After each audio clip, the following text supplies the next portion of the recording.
Welcome to Central News for Monday, May the 7th. I'm Kezia Gillings. In today's news, an ever-convincing win against the West Coast Fever last night at the TECT Arena would signify that the Waikato Bay of Plenty Magic are back after back-to-back wins on home turf. It was goal for goal in the first quarter, with the Magic up and the winning margin only increased from that point forward, with the Magic sealing the win 65-49. The Magic's confidence was riding high and there was no stopping them as they ran home with the victory, and Irene van Dijk shooting 37 goals from 39 attempts.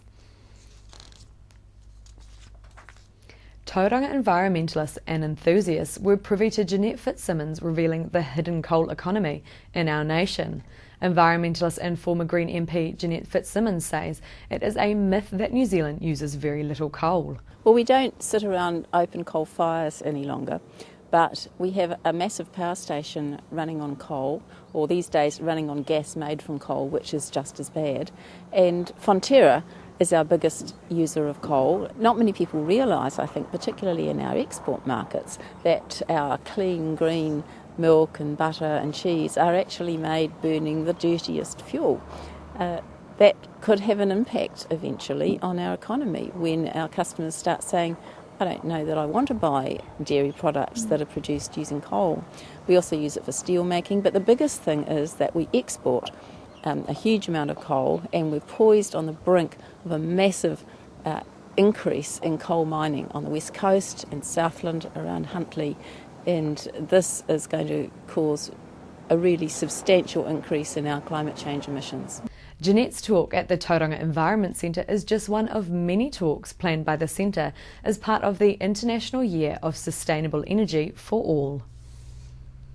According to Health Minister Tony Ryle, Bay of Plenty people have better access to care provided by general practices thanks to 80,206 practice nurse consultations performed last year.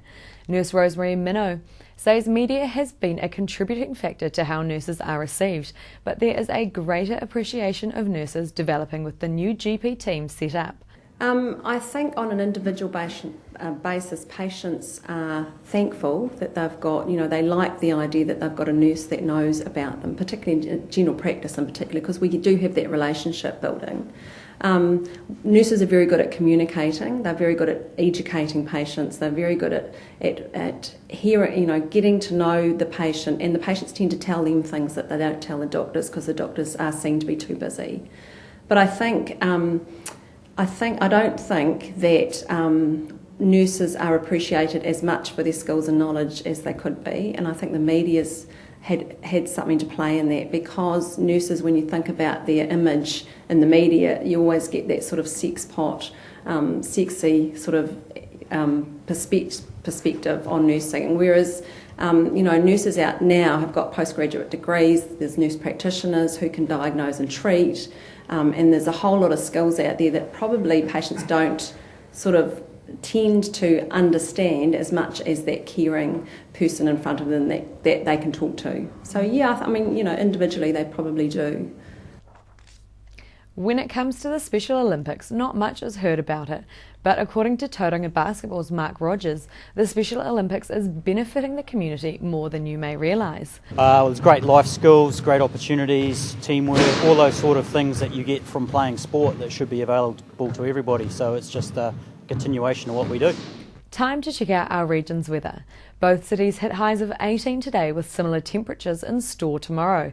Tauranga, you are heading for a high of 19 and low of 5 with a few showers and freshening northeasterlies, while Hamilton will see a high of 19 and low of 12 with some evening rain and northeasterlies strengthening.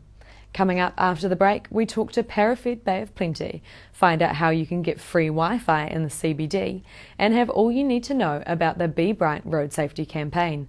Join us after the break.